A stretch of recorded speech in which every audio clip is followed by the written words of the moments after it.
Haleluya, shalom. Apa kabar Bapak Ibu Saudaraku? Saya percaya kita senantiasa diberkati di dalam Tuhan. Mari kita bersyukur hari ini karena Tuhan tetap baik buat saya dan saudaraku.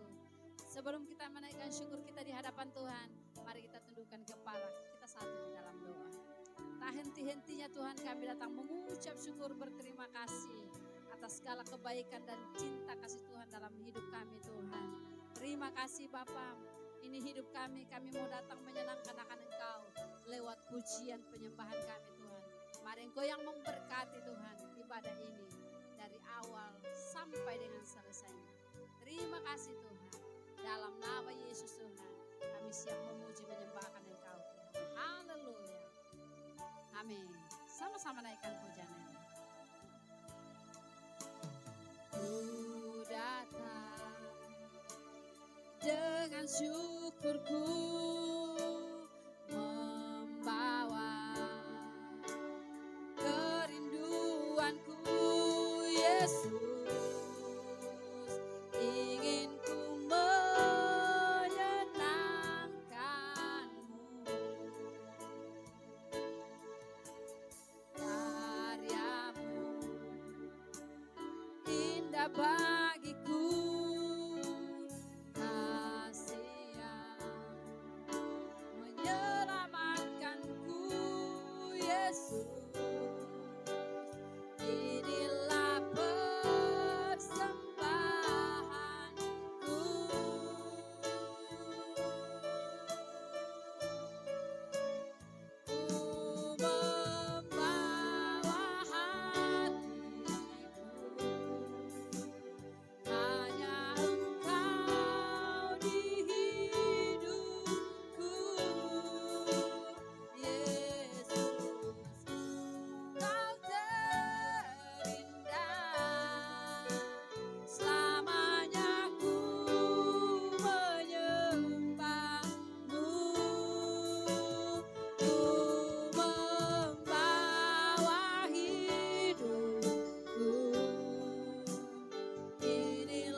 Tuhan, saudara ini kasih Tuhan, kita berjumpa lagi dalam ibadah Elohim Ministry. Saya percaya kita semua dalam anugerah dan kemurahan Tuhan.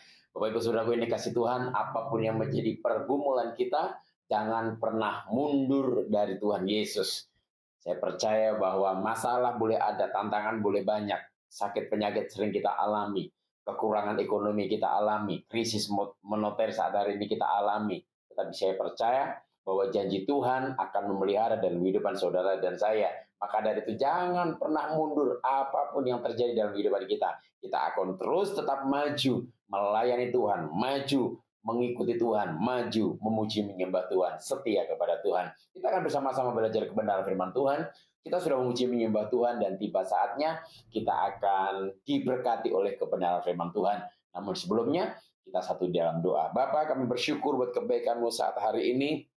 Terima kasih buat anugerah dan kemurahan-Mu dalam kehidupan kami.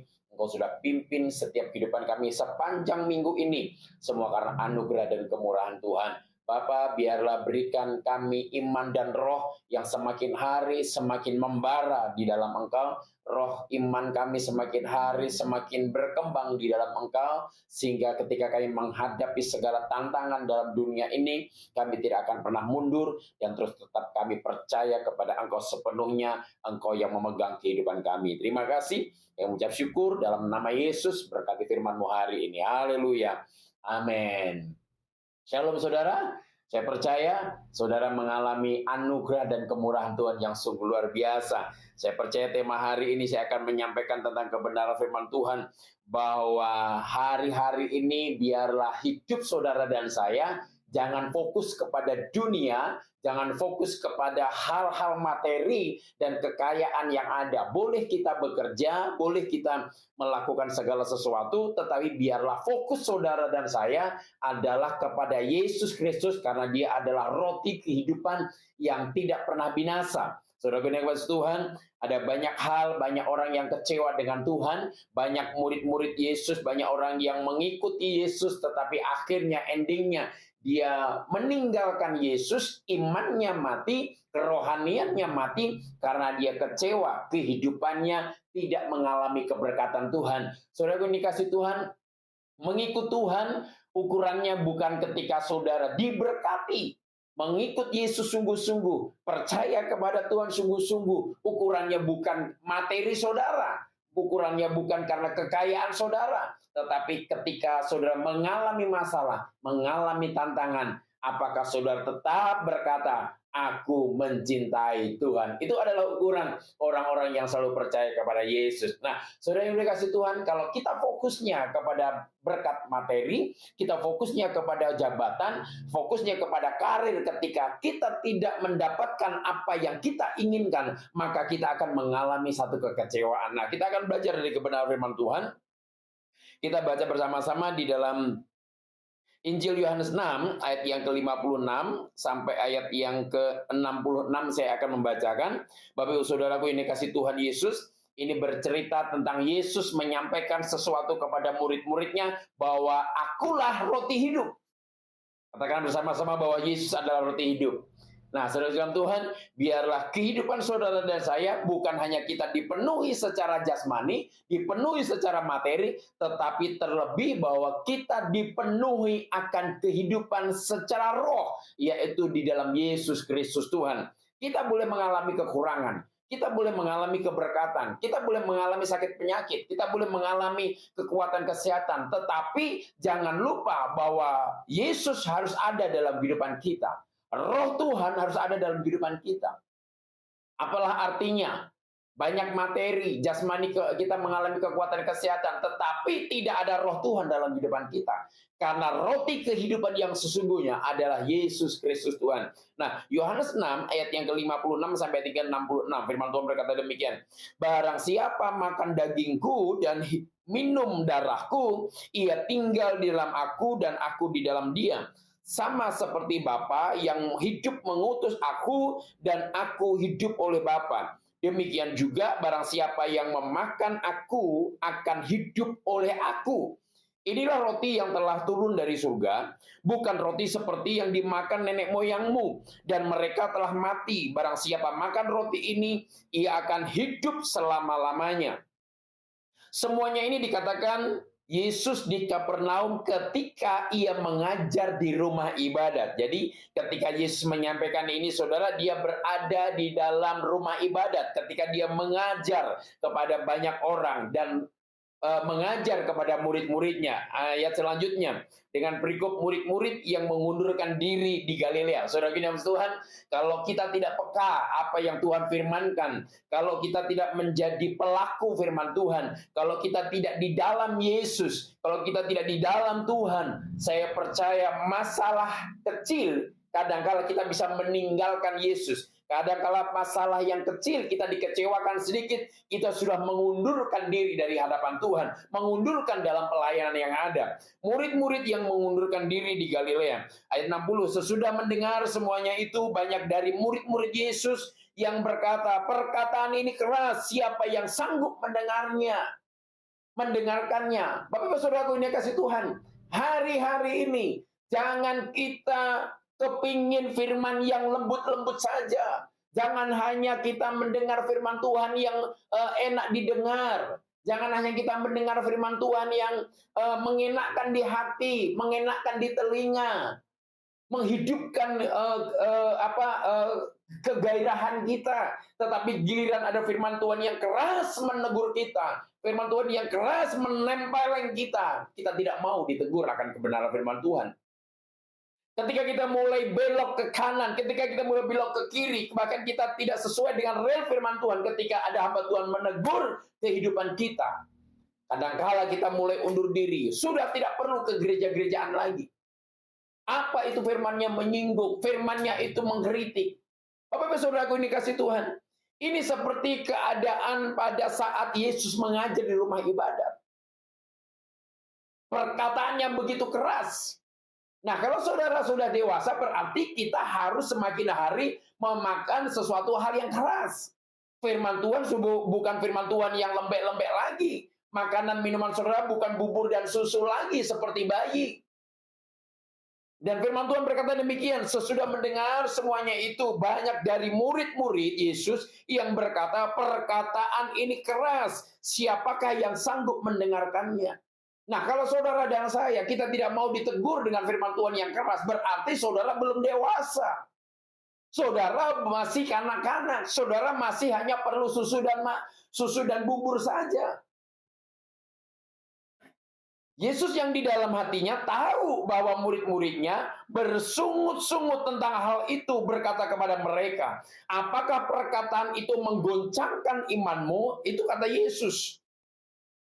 Dan bagaimanakah jikalau kamu melihat anak manusia naik ke tempat di mana ia sebelumnya berada? Rohlah yang memberi hidup, daging sama sekali tidak berguna. Perkataan-perkataan yang kukatakan kepadamu adalah roh dan kehidupan. Bapak Ibu Saudara ini kasih Tuhan, Yesus tahu bahwa imannya orang-orang yang mendengarkan perkataan firman yang keras itu, imannya akan menggoncangkan dia.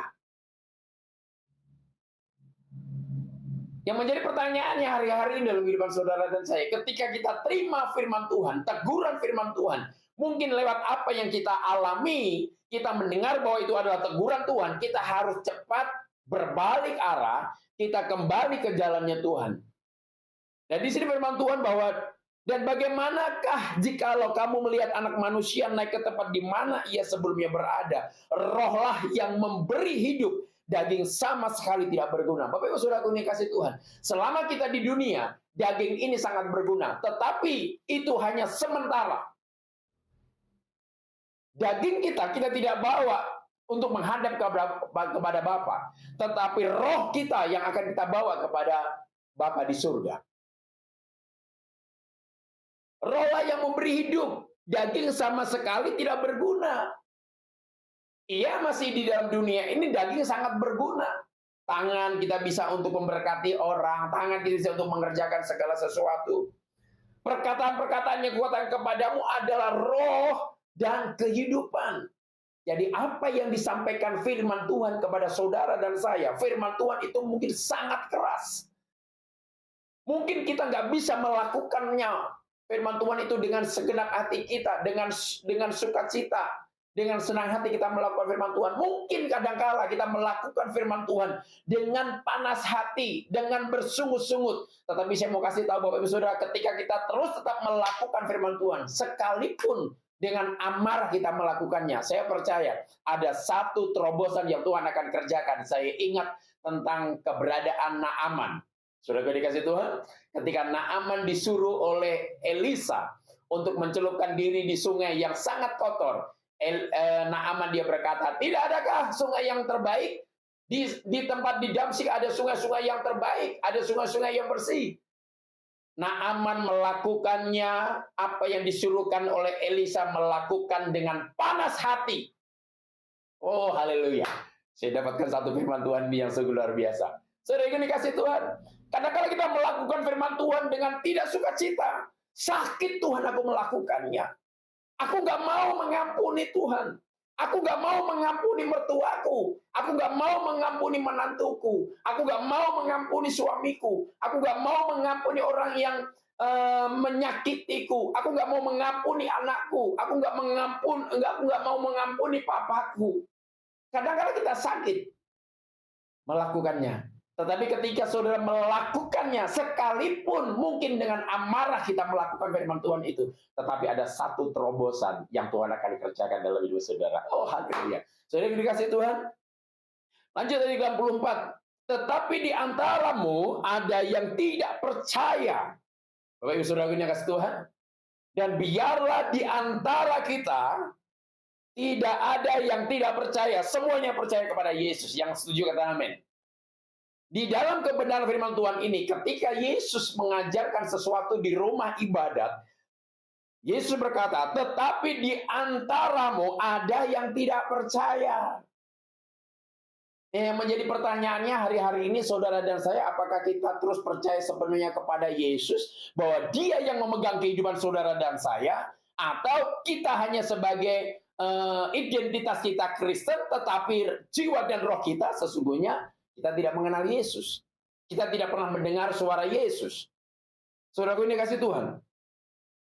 Di sini berkata, sebab Yesus tahu dari semula siapa yang tidak percaya dan siapa yang akan menyerahkan dia. Oh, haleluya. Saudaraku ini kasih Tuhan.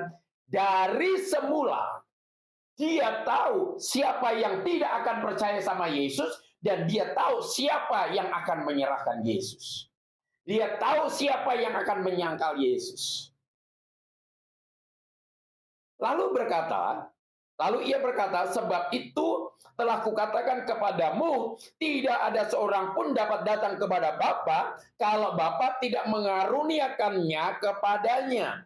Jadi saudara dikasih Tuhan, kalau saudara dan saya, kita boleh datang kepada Bapa, bahkan kita boleh langsung bisa koneksi dengan Sang Bapa, bersama dengan Yesus, kita bisa koneksi dengan Dia. Saya percaya karena Bapa mengaruniakan kepercayaannya itu kepada saudara dan saya, sehingga kita bisa berjumpa dengan Bapa. Lewat apa? Lewat kematian Yesus di kayu salib, saudara dan saya kita bisa langsung ngomong dengan Tuhan, kita cerita dengan Tuhan, kita bisa berbicara dengan Tuhan tanpa melalui perantara. Saudara adalah bangsa terpilih, imamat rajani.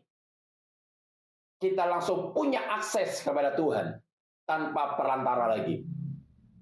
Dan ayat ke-66, mulai dari waktu itu banyak murid-muridnya mengundurkan diri dan tidak lagi mengikuti Dia. Oh, haleluya. Dan biarlah ini tidak terjadi dalam hidup saudara dan saya. Jangan sampai kita mengikut Yesus, mengiringi Tuhan, doa kita tidak dijawab, kita mulai undur diri. Kita tidak diberkati, kita mulai undur diri. Doa kita tidak dijawab, kita mulai undur diri. Pergumulan kita tidak ada jalan keluar, kita mulai undur diri. Setelah itu kita ngambek. Komplain dengan Tuhan. Mulai dari waktu itu banyak murid-muridnya mengundurkan diri dan tidak lagi mengikuti dia. Padahal kalau dipikir Bapak Ibu Saudaraku ini kasih Tuhan, kalau di ayat yang pertama di atas itu adalah Yesus memberi makan 5.000 orang. Gimana mujizat yang pernah diberikan kepada dia? Kepercayaannya sudah hilang. Yang 5.000 laki-laki sebelum perempuan dan anak-anak itu, dia berarti dia percaya kepada Kristus karena berkatnya saja. Kalau saudara mau hidup diberkati, Bapak Ibu Saudaraku ini kasih Tuhan, tanpa mengenal Yesus bisa. Saudara mau hidup diberkati tanpa pergi ke gereja bisa. Tetapi Bapak Ibu Saudaraku ini kasih Tuhan, ukuran iman kita semakin hari semakin dewasa, ukurannya bukan berkat secara jasmani dan materi. Tetapi adalah ketika kita mengalami masalah. Ketika kita diperhadapkan firman Tuhan yang keras, apakah kita tetap percaya kepada Yesus Kristus Tuhan? Oh, haleluya. Ini kebenaran firman Tuhan. Biarlah apapun keberadaan saudara, saudara tidak diberkati, saudara belum mengalami jawaban doa, saudara masih berada di dalam titik terendah saat hari ini, saudara mungkin saat hari ini belum ada jalan keluar setiap permasalahan saudara, jangan pernah mengundurkan diri. Tetapi terus tetap percaya kepada Yesus. Seperti Sadrak, Mesak, dan Abednego. Sekalipun aku tidak dijawab Tuhan, aku tetap mencintai Engkau. Sekalipun Tuhan aku belum mendapat jawaban daripada Engkau Tuhan, aku sekali-kali tidak menyembah patung buatan Raja Nebukadnezar. Saudara, ini kasih Tuhan. Bisakah kita seperti itu? Itu adalah menggambarkan iman yang dewasa. Iman yang dewasa tidak diukur oleh jabatan karir yang saudara miliki. Iman yang dewasa tidak diukur oleh kekayaan yang saudara miliki. Tetapi iman yang dewasa ketika sakitmu tidak sembuh. Ketika permasalahan di dalam anakmu tidak mengalami kunjung selesai. Utang piutang kita belum selesai. Kita terus tetap percaya kepada Yesus dan bersandar. Dan tidak meninggalkan Yesus. Itulah imanmu dewasa. Haleluya. Maka dari itu saya berpesan, jangan pernah mengundurkan diri dari Tuhan. Sekeras apapun firman Tuhan, lakukan. Sekalipun kadangkala itu sakit. Kadangkala itu kita menggerutu melakukan firman Tuhan. Kadangkala kita harus dengan panas hati kita melakukan firman Tuhan. Kenapa harus aku melakukan ini? Tetapi ketika saudara melangkah untuk melakukan firman Tuhan, ada sesuatu terjadi, terobosan yang akan terjadi dalam hidup saudara. Puji nama Tuhan. Saya tidak panjang lebar firman Tuhan hari ini. Tetapi saya percaya, saya berdoa. Jangan sekali-kali mengundurkan diri. Tetap percaya kepada Yesus. Sampai dia datang yang kedua kali memanggil saudara dan saya. Kita satu dalam doa. Bapa, kami bersyukur buat kebaikan-Mu saat hari ini. Terima kasih buat anugerah dan kemurahan-Mu dalam kehidupan kami. Bapa, hamba berdoa bagi setiap umat-Mu yang menyaksikan program ini. Biarlah kehidupan mereka, kehidupan yang mengalami kedewasaan rohani. Roh mereka menyala, iman mereka menyala, iman mereka semakin hari, semakin dewasa di dalam Tuhan. Apapun yang terjadi dalam kehidupan mereka, mereka terus tetap percaya kepada Yesus Kristus Tuhan. Terima kasih. Berkati bangsa Indonesia, para pemimpin bangsa Indonesia, mulai dari presiden sampai ke daerah-daerah yang ada. Tuhan berkati bangsa Indonesia. Di dalam nama Tuhan Yesus Kristus, hamba berdoa saat hari ini Tuhan. Biarlah Indonesia diberkati oleh Tuhan. Indonesia diselamatkan. Indonesia mengalami pemulihan Tuhan. Aku berdoa hari ini Bapak, sampai ke daerah pelosok-pelosok yang ada. Diberkati oleh Tuhan. Terima kasih. Berkati kami semua yang menyaksikan program ini, yang mereka mendengarkan. Kami percaya iman mereka semakin hari semakin dewasa di dalam Tuhan. Biarlah berkat Abraham, Ishak, dan Yakub menyertai Bapak Ibu Saudara, menyertai pekerjaan saudara, menyertai pelayanan saudara, menyertai iman saudara, menyertai langkah-langkah saudara. Allah Immanuel, Tuhan Yesus memberkati Bapak Ibu Saudara. Berkat Abraham, Ishak, dan Yakub menyertai, menghibur, menolong dalam kehidupan saudara dan saya. Mulai hari ini sampai selama-lamanya. Dalam nama Tuhan Yesus Kristus, yang percaya ditolong diberkati Tuhan bersama katakan, amin. Selamat hari Minggu, Tuhan Yesus memberkati.